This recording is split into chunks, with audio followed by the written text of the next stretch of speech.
वर्तमान स्वामी के शासन में हमसे विराजते और उनकी ये पावन पीयूष देशना हम सभी के लिए परम उपकारी। अनादिकाल से हमारी इस आत्मा में जो जन्म, जरा और मृत्यु रूपी रोग लगे, उन रोगों का उपशमन करने वाली कोई परम औषधि है तो वह एकमात्र यह जिनवाणी। भव्यात्मा, इस संसार में नाना प्रकार के जीव हैं और इन जीवों में भी जो अपने आप को बहुत अच्छा समझने वाला मनुष्य इंसान है, उन इंसानों में, उन मनुष्यों में भी नाना भांति के जीव हुआ करते। स्वाभाविक सी बात है, जिस जीव का जैसा स्वभाव बन चुका है, जिसको जैसी आदत लग चुकी है, व्यक्ति अपने जीवन में वैसा ही बनता है। और ये आपने भी अनुभव किया होगा कि घर गृहस्थी में, संसार में रहते रहते नाना प्रकार के जीवों से प्रतिदिन प्रति समय संजय भाई पाला तो पड़ता ही है। कोई अच्छा होता है, कोई बुरा भी होता है, कोई सज्जन भी होता है, कोई दुर्जन भी होता है, कोई हमारा उपयोग करके स्वार्थ निकाल कर छोड़ भी देता है, तो कुछ हमारे किए गए एहसानों को जिंदगी भर याद भी रखता है। पर बात यह है, समस्या ये है कि हम पहचाने कैसे कि कौन सा आदमी कैसा है, वह अच्छा है, बुरा है, कैसे पहचाना जा सकता है? क्योंकि ज़रूरी नहीं है प्रमोद जी, बाहर से दिखने वाला इंसान भीतर से अच्छा हो ही। ये बिल्कुल भी आवश्यकता नहीं है कि जिसके पोशाक, जिसके वस्त्र, जिसके आभूषण, ये सब कुछ अच्छे सुंदर होने से वो अंदर से भी सुंदर हो, बिल्कुल नहीं। क्योंकि किसी व्यक्ति की पहचान उसके सूरत से नहीं, अपितु उसके सीरत से होती है, उसके व्यवहार से होती। सूरत बहुत सुंदर हो सकती है, पर सीरत और उसके व्यवहार बहुत बहुत ही दुर्जन के समान हो सकते। इसलिए अगर व्यक्ति को पहचानना है, व्यक्ति की पहचान करनी है और उस व्यक्ति के साथ रहते हुए अपने आप को ठीक करना है, तो हमें उस व्यक्ति के व्यवहार के बारे में समझने की आवश्यकता। ये पक्का मानना, हम दूसरे के व्यवहार को, दूसरे के जीवन को, दूसरे के स्वभाव को, दूसरे के सूरत सीरत को बदल नहीं सकते। आप सूरत को भी नहीं बदल सकते, सीरत को क्या बदलेंगे? पर उसकी सूरत, उसकी सीरत, उसकी जीवन पद्धति, उसका व्यवहार, ये सब कुछ समझकर हमें किससे बच के रहना है, किसके साथ कैसा व्यवहार करना है, ये अपने जीवन में निर्णय करने योग्य बात। क्योंकि पुरुषार्थ हमारा कुछ दिनों से अपने जीवन को ही नेक बनाने का चल रहा था। नेक इंसान मिलेगा तो स्वाभाविक सी बात है हमारा जीवन नेक हो जाएगा। पर हम पहचाने कैसे कि नेक है कि फेक है? क्योंकि आज फेक इंसानों की, फेक धर्मात्माओं की तो इस संसार में बहुत सारी प्रशंसा और बहुत सारा मान सम्मान प्राप्त करते हुए देखने में आते। पर मुझे अपने भीतर भी नेकता, फेकता और सामने वाले का भी नेकपना, फेकपना खोजने की आवश्यकता है। पुनः ध्यान रखना, माँ, दूसरों को सुधारने के लिए नहीं। जीवन में कितनी माताओं ने अपने संतानों को सुधार के रखा? बोलो हाँ, बहुत कम।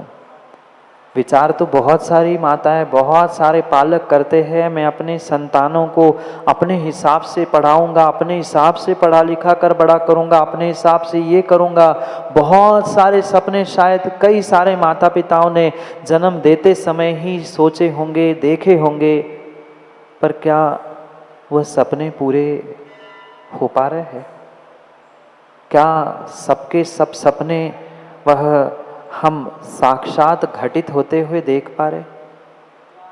शायद नहीं, क्योंकि सत्यता यही है, सत्यता यही है, एक माँ एक पिता अपने संतान को तो बदल नहीं सकते, उनके स्वभाव को, उनके परिणति को नहीं बदल सकते हैं, फिर हम दूसरे के परिणति परिणामों को कैसे बदल सकते? फिर हमें जीवन में करना क्या है? जब मैं परिस्थिति नहीं बदल सकता हूँ, अन्य किसी को नहीं बदल सकता हूँ, तो फिर हमें करना क्या है? यही नीति हमें इस नीति सुधा बिंदु ग्रंथ से समझनी है कि सबके साथ रहते हुए, विषम परिस्थितियों में दुर्जन सज्जनों के साथ रहते हुए हमें किसके साथ कैसा व्यवहार करना है, ये सोचने समझने की आवश्यकता है। जब हमें समझ में आ जाए कि अमुक व्यक्ति दुर्जन है, उसके लिए हम जी जान से भी अधिक कितना भी सहयोग कर दे, मदद कर दे, उपकार कर दे, पर वह गोंच के भांति मात्र गाय के थनों पे लगकर खून चूसने वाला ही है, ऐसे इंसानों को, ऐसे इंसानों से दूर रहना ही समझदारी है। जैसे कहा जाता है, अगर कीचड़ दिखती है तो समझदार व्यक्ति कीचड़ को दूर से ही पार करके निकल जाता है, क्योंकि कीचड़ के पास पहुंचने से हो सकता है अगर किसी ने कीचड़ में पत्थर भी फेंक दिया तो कीचड़ के छींटे हम पे आएंगे।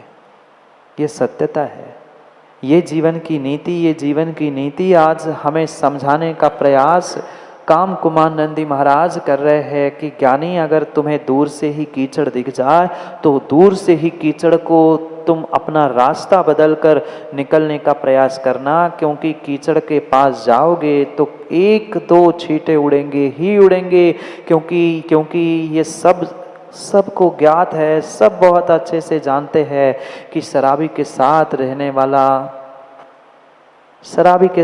रहने वाला कितना ही कोल्ड ड्रिंक्स पिए, बिस्लरी का पानी भी पिए, छान कर दूध भी पिए, उसे शराबी ही कहा जाता है। शराबी कहा जाता है। किसी प्रकार से अगर उस पापी की, दुर्जन की, किसी विपरीत परिस्थिति को प्राप्त करने वाले उस व्यक्ति की अगर आपने कृतकारी तन्मोदना से मदद की है, सहयोग किया है, पक्का मान लेना आप भी उसी श्रेणी में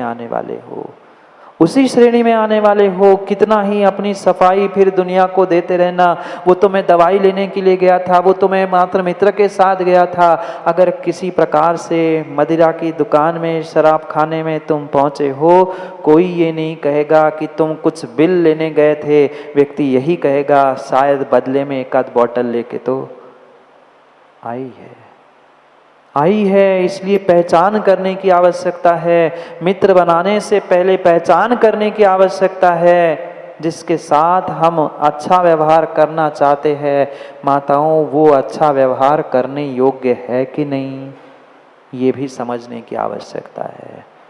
क्योंकि जागे जी, अच्छे इंसान के साथ अच्छा व्यवहार आपके लिए अच्छाई का कारण हो सकता है, पर बुरे व्यक्ति के साथ किया गया अच्छा व्यवहार भी तुम्हारे जीवन पर कीचड़ के छींटे के भांति कलंक लगाने के लिए निमित्त बन सकता है।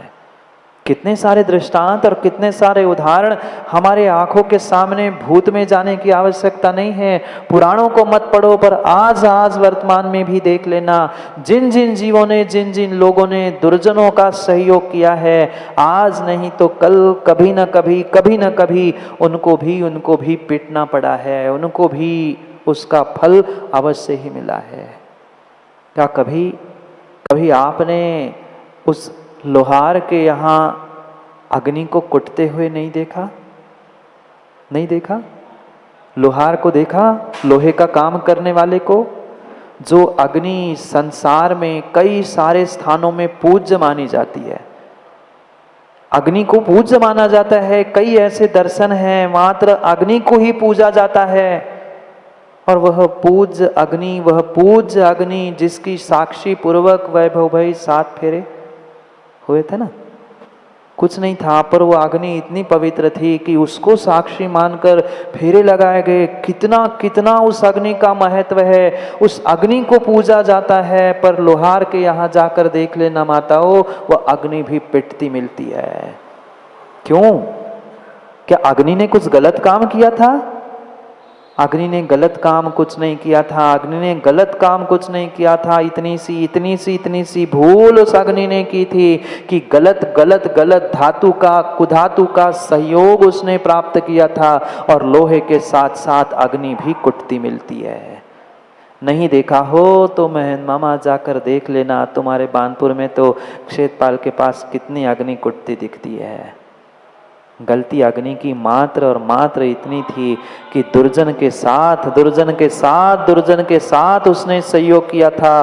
और दुर्जन के साथ जो सहयोग करता है, दुर्जन के लिए सहयोग करता है, दुर्जन के लिए जो मदद करता है, वह कितना ही नेक क्यों ना हो, कितनी ईमानदारी से कितना अच्छा ही कार्य क्यों ना कर रहा हो, पर विश्वास मानना, अग्नि के समान लोहे के संयोग के कारण अग्नि को जैसे पीटना पड़ता है, ज्ञानियों ऐसे ही तुम कितने ही नेक क्यों ना हो, अगर दुर्जन के साथ रहोगे, दुर्जन की अनुमोदना करोगे, दुर्जन के हाँ में हाँ मिलाकर रहोगे, पक्का मानना तुम्हें भी उस अग्नि के समान पूज्य होने पर भी संसार में पिटना पड़ेगा। यही भूल जीव आज तक करता है। स्वयं के लिए तो बहुत अच्छा है, पर कहीं ना कहीं वह दुर्जन का इस प्रकार सहयोग कर लेता है और जिंदगी में इस कदर फंस जाता है, फिर उससे उभरने का पुरुषार्थ ही नहीं कर पाता।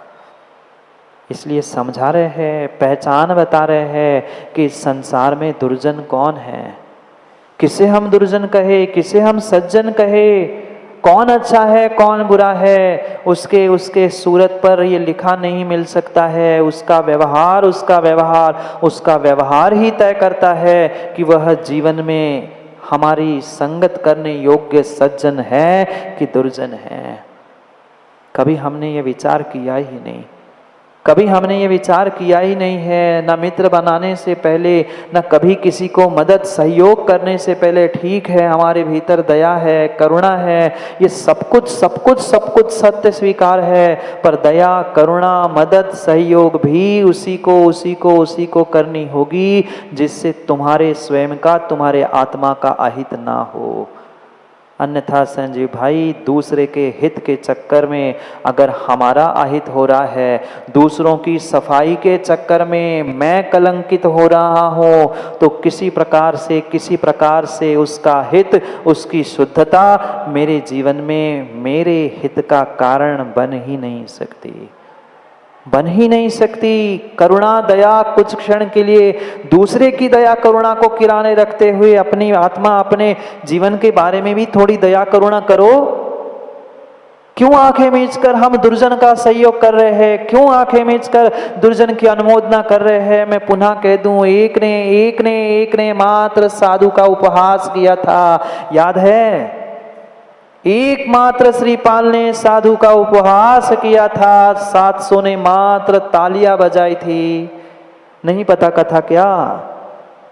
मैना सुंदरी श्रीपाल की कथा नहीं जानते क्या? जानते तो बहुत है महाराज जी, पर मानते कुछ नहीं है। एक ने गलती की थी, एक ने पाप किया था, पर उस एक की गलती, एक के साधु उपहास का 700 ने तालियां बजाकर अनुमोदना करने का प्रयास किया था। बहुत बढ़िया, ऐसा ही होना चाहिए, वो तो पापी है, वो तो ऐसा है। जिनने ऐसे साधु का उपहास किया है, उपहास करने वालों की अनुमोदना की है, ज्ञानियों उनके साथ क्या घटित हुआ है ये आप पढ़ चुके हैं। एक को कुष्ठ नहीं हुआ, अकेले श्रीपाल को कुष्ठ नहीं हुआ, 700 कोड़ी श्रीपाल के साथ वह अनुमोदना करने वाले उसके साथ भटकते रहे, जंगल में दर की ठोकरें खाते रहे। बात अलग है, मैना सुंदरी मिल गई, निमित्त मिल गया, उपादान था, ये सब बात की बातें हैं, पर वो काल, वो समय, उनके जीवन का विचार कर लेना। मात्र पाप करने वाला ही दुर्जन नहीं है, पाप की अनुमोदना करने वाला भी दुर्जन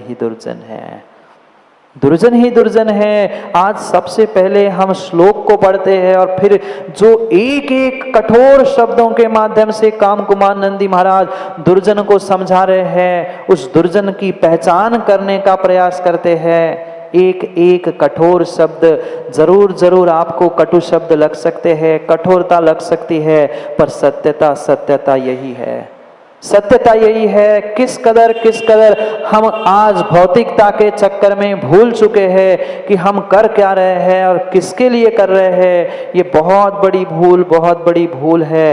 पहले कीचड़ क्या है, कहाँ है, ये समझे, और अगर हमारे भीतर है तो हमारे भीतर से निकाल दे, और दूसरे के भीतर है तो उसकी बुराई नहीं, हम उससे बचने का प्रयास करें, उससे बचने का प्रयास करते। पहले 3 श्लोक पढ़ते हैं, क्या करूं, इतने कठोर शब्द, इतने कठोर शब्द, इतने कठोर शब्द आज कह रहे हैं कि गाली सुनना भी स्वीकार कर लेना, पर ऐसे कठोर शब्द अपने लिए कभी जीवन में स्वीकार मत कर लेना। फिर मेरे से बुराई हो उससे पहले मैं उनके पास ले जाऊं जिन्होंने कठोर शब्दों का प्रयोग किया है, उनसे ही मिलते हैं। 3 श्लोकों को पहले पढ़ते हैं, फिर समझते हैं कि क्या कहना चाहते हैं आज आचार्य महाराज। मेरे पीछे पीछे आप सभी पढ़ना। साधुपहासो नुपकार कृत्यम मिथ्या विवादो विश्वासघाता मूर्खे पितर्पः स्त्रीणं कुमैत्री पापे खले दुर्व्यसनाभिवृद्धि साधुपदेशं शृणुते न किंचित् सत्संगति यो मनुते प्रवहति कृत्वा शठास्वात्मनोपनुकूलं नश्यन्ति दुष्यन्ति पराजयन्ते नहि नमन्ति सुदेव पादाम्बुजं न च पठन्ति सुशास्पदावलिनीं न कलायन्ति च साधु समागमं जगति ते खलु दुर्भग दुर्जनः। पढ़ो। जगति ते खलु दुर्भग दुर्जन। संसार में, इस जगत में वो ही दुर्जन है, वो ही दुर्भग है। कौन? ये मात्र दुर्जन है, इतना कह दिया। ऊपर के 3 श्लोकों में एक एक पदों में उसके लक्षण बता रहे हैं। और मात्र काम कुमार नंदी आचार्य महाराज ही नहीं, प्रत्येक नीतिकारों ने यही लिखा कि पापियों का सरदार अगर कोई है, किसी की हिंसा करने वाला उतना पापी नहीं, उसे हिंसा करने वाले को, खून खराबा करने वाले कसाई को पापी का सरदार नहीं कहा, मां पापी का सरदार नहीं कहा। नीतिकारों ने पापी का सरदार उन्हें कहा है जो उपकारी के उपकारों को भूल जाता है, जो उपकारी के उपकारों को भूलने वाला, जो कृतघ्नी है, वह इस संसार में सबसे बड़ा पापी है। कुरल काव्य एक नीति का महान ग्रंथ है। लगभग 100 से अधिक भाषाओं में उसका ट्रांसलेशन हो चुका।